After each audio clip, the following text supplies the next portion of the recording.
Buonasera a tutti e ben ritrovati su Telenutria, il telegiornale insulso.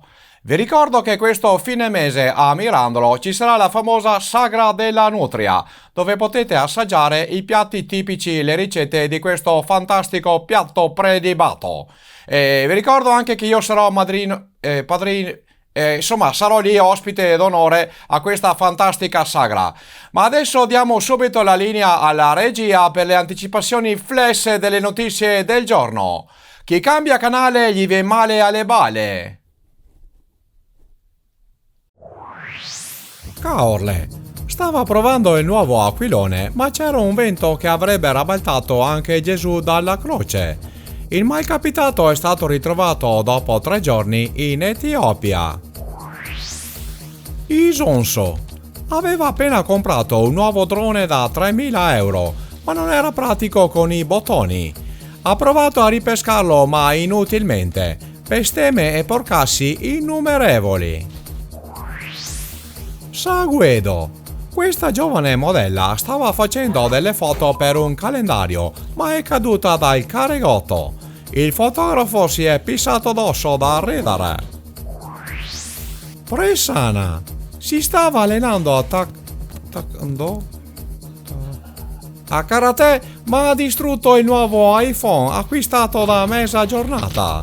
Calcio rotante e bestemmia tonante. Sarcedo.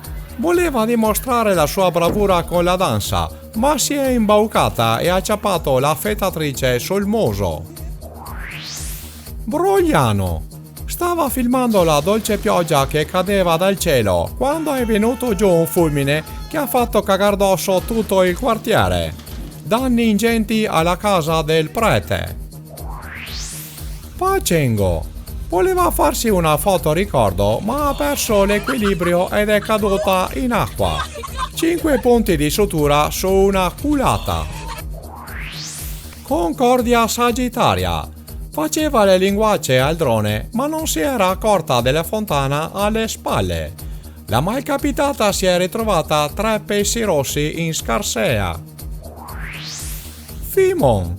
Avevano noleggiato 2 hoverboard, ma uno era ebete e l'altra anca.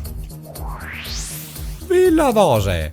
Avevano appena riempito 250 bicchieri di prosecco quando la piramide alcolica si è rabaltata. Il 68% dei veneti si è sentito male guardando questo video, peggio di andare a vedere L'Esorcista. Campedello. Voleva provare il fucile a pompa del nonno, ma non aveva calcolato il rinculo e l'ha preso in faccia. Casal Serugo. Aveva un tasso alcolemico di 9,4 ed è scivolato sul suo stesso vomito. Adesso vado anch'io perché mi viene da vomitare anche a me. Ma regia, ma che cazzo di filmati mettete, Sacramento?